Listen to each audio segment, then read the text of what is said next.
Have I taught you guys nothing?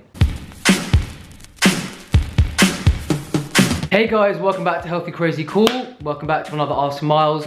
Before you ask, this hoodie is not coming off today. You guys are always telling me to grow my hair. My hair has grown into a curly, long, junglish, bird's nest, hot mess. Like if I took this hood off right now, birds would just fly, seagulls would fly out of my head. Show us Miles? No.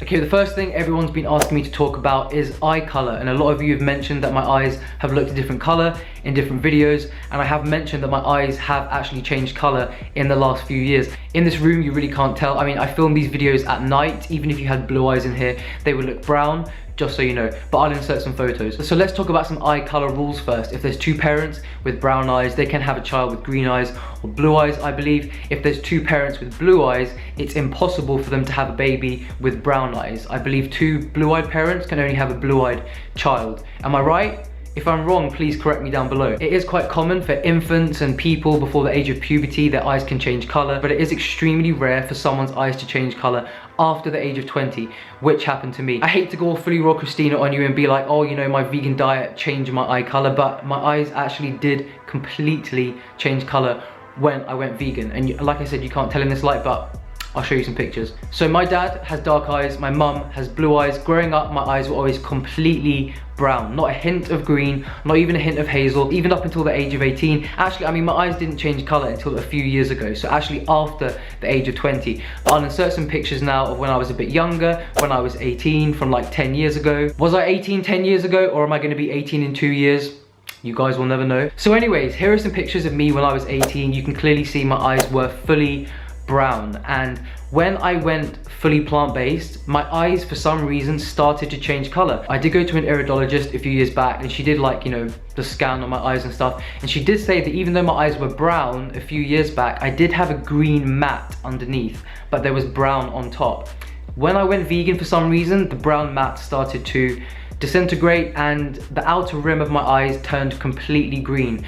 And I've got some stupid photos I took of myself in the car. At first there was like a small green bit on the outer rim, and now gradually the brown is completely fading away and my eyes are 75% green. No idea why. I do actually have a picture to show you guys that my eyes went completely green. Look at this. Maybe it was all the greens, maybe it's all the green juicing, maybe it was actually the fact that my body did go through, after a lot of years of disease and chronic health issues, my body did go through a lot of cleansing. And I hate to use that word because it's associated with, like, you know, water fast and juice fast, but my body definitely has got a lot cleaner, a lot healthier. Maybe it's all the tahini. We'll never know. All right, hashtag Ask Miles, do you drink alcohol? I personally do not drink alcohol, and I never have. None of my family drink. I was brought up in a family where we just didn't drink. But that aside, personally, I choose to not drink. And that is because I am an extremely addictive person. In my past, I have the tendency to get addicted to things that make you feel a certain way or numb your feelings. You know, I've been heavily addicted to prescription pills in the past. That's a whole other story. If you want a video about the drugs that I've been addicted to, and I just want to be totally honest to you guys. You know, I'm always open and honest, and I'm just here to share my experience. For me, no subject is taboo. At one point, I was taking so many pills. My body was like an internal pharmacy. Like, if I went through customs at the airport and they put me in the x-ray, they would have detained me for sure. If I saw a pill, I would literally just swallow it. But yeah, because I'm an extremely addictive person, just knowing me, if I started to drink alcohol and it altered the way that I felt, I would be heavily prone to get addicted to that. For you guys that don't have extreme addictive tendencies like I do, you know, if you're eating a very healthy diet and you choose to consume some alcohol every now and again, I am not here to judge you whatsoever. I'm just saying that personally, I choose not to drink it because knowing myself, I would probably get heavily addicted to it. All right, someone's asking, should you avoid smoothies if your aim is weight loss? Lots of conflicting info out there, hundreds of bananas, blah, blah, blah.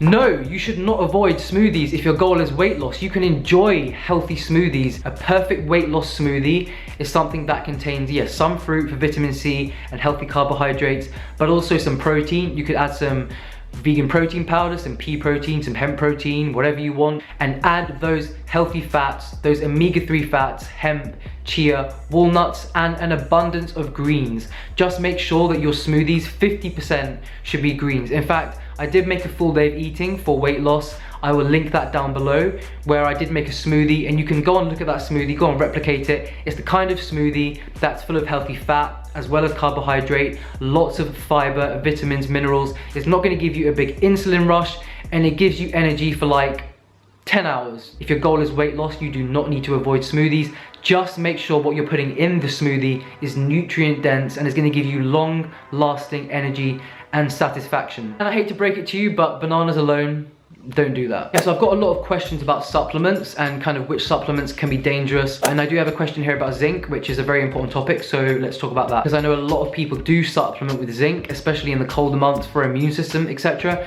And there is one very important thing you do need to know. When do I commonly prescribe zinc, high dose zinc to a patient? It's usually with patients that have eating disorders, patients that have anorexia or bulimia. Zinc has been shown to regulate appetite, to kind of control appetite, and it's also a very important factor for taste acuity, for tasting the full flavor of food. A lot of people overeat and binge eat and add huge amounts of salt or sugar to their food because they're not tasting it, and this can sometimes be due to a zinc deficiency, and this is very common in eating disorders, especially bulimics. If you are someone that supplements with zinc, you do need to remember that if you are supplementing long term, by long term I mean anything longer than 2 months, and by high dose I mean anything between 25 to 50 milligrams, which is what they sell in stores these days, in health stores, just over the counter. If you're taking it for more than 2 months, you do need to supplement with copper at the same time, because taking zinc without copper can cause a huge copper deficiency in your body,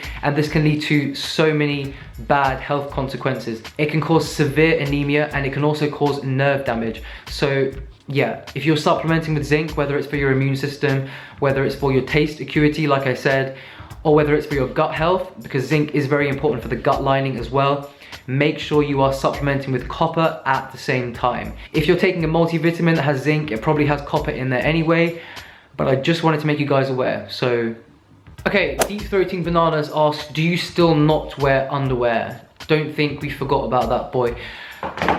I don't. I personally just do not like wearing underwear. It's just uncomfortable. If I can get away with not wearing underwear in any given situation, whether it's at home, whether it's at work, whether it's at the gym, I'm just gonna be honest, I'm not gonna wear underwear. I feel restricted. I just like being commando. Okay, so I've got a question about exclusively raw vegan diets. Could a raw vegan diet pose health issues down the line, etc. To be honest, my firm opinion on raw diets is that first of all, I know there are a lot of people that criticize raw diets, that say they're extremely unhealthy, and I do think there are raw diets that can be extremely unhealthy if done long term. For example, people that only eat fruit, they eat very little fat, and they're not eating enough greens. I do believe there is a way to do it healthy, or at least healthier long term, and you know, a great example of this is someone like Kate Flowers or Elise from Raw Alignment.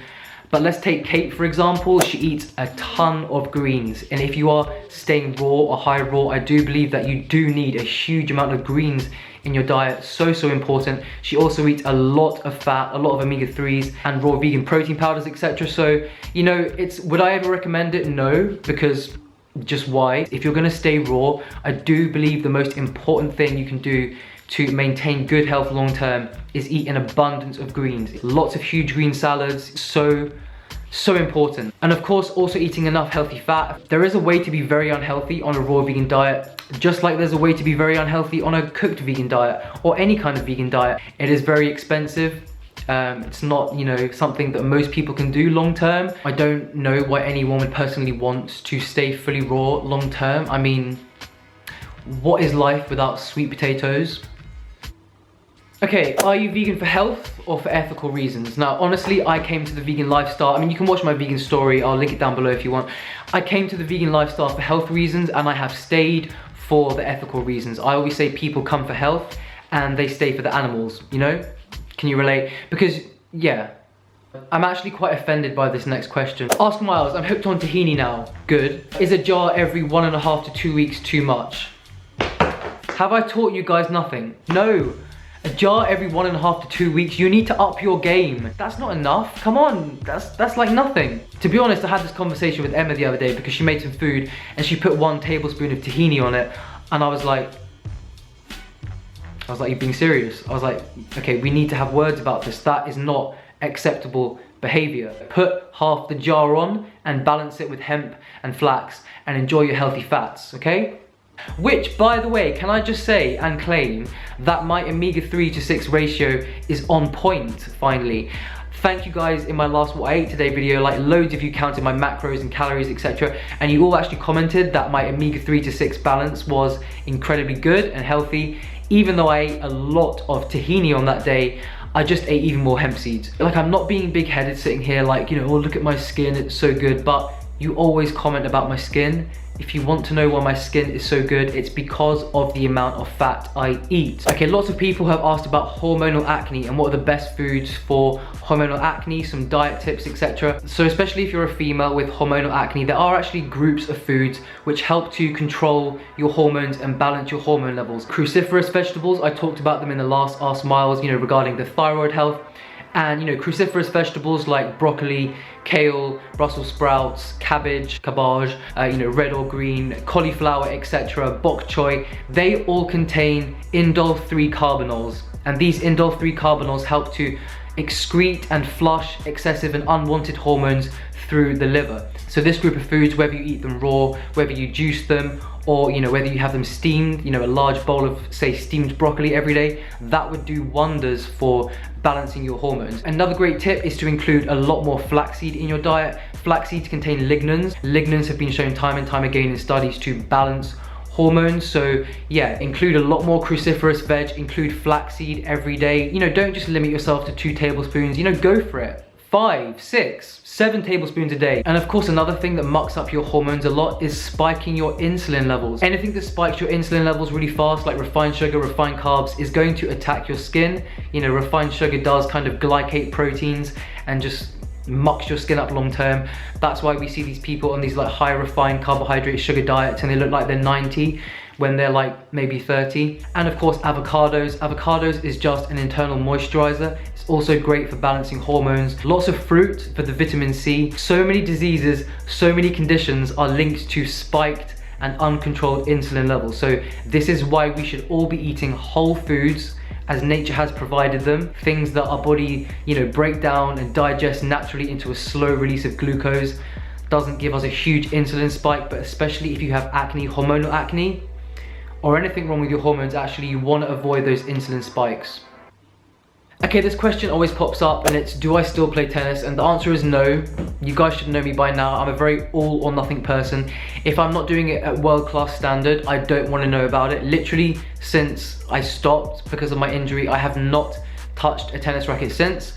And I probably won't for the rest of my life. And I know you guys are probably thinking that's crazy. You should just do it to enjoy it. I can't. Alright, my friend Queen Toshe, by the way, I love you. You always leave me the sweetest comments. I feel like I don't deserve them. Anyways, she's asked, do you ever food prep for the week or do you always cook as you go? I never, and I mean never, food prep. Never. The only food prep I will do is sometimes, like you've seen in my What I Ate Today videos, I might put some sweet potatoes in the oven in the morning, you know, so it's ready for lunch and dinner. But have I ever done weekly food prep? Never, because personally, I don't want to eat the same thing every single day. I just go with the flow. I always eat intuitively. I'm not going to crave the same thing 2 days in a row usually. So yeah, I never food prep for 2 reasons. Number 1, I'm lazy. And number 2, even if I wasn't lazy, I just wouldn't want to do it because I always want to eat different things every day.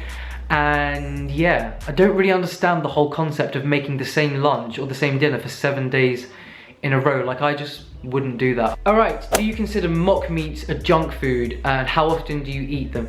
Yes, I would consider mock meat a junk food. I mean, if you look at the ingredients, they are a junk food, and I'm not here to, like, you know, tell everyone to eat perfectly. I don't eat perfectly. There's nothing wrong with eating mock meats at all if, you know, the bulk of your diet is extremely healthy based on whole foods. I personally don't like them because even before I was vegan, I never used to like the taste of chicken or meat or, you know, animal products, so why would I want to replicate them now? I do sometimes eat vegan cheese, Violife vegan cheese. I like it melted with Marmite on things. And I know there are some vegans on YouTube who literally live on mock meat and eat them in truckloads. You all know who I'm talking about. I'm not throwing any shade. There's nothing wrong with it at all if you're balancing your diet with a lot of whole foods.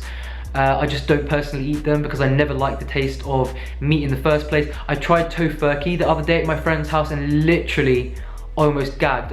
Alright guys, I really hope you enjoyed this video. Please leave all of your comments and questions down below with the hashtag #AskMiles for the next episode. Like I said, these are going to be more regular now, and I'm really excited to just answer all of your questions. Anything personal, anything nutritional, I'm happy to answer it. Remember, there's no taboos with me whatsoever. I literally just told you that I don't wear underwear, so feel free to ask me whatever you want. Anyways, love you all very much, and I'll see you all in the next video. Bye. Satisfy my appetite with something spectacular. Check your vernacular, and then I get back to ya with diamond-like precision. Insatiable is what I envision.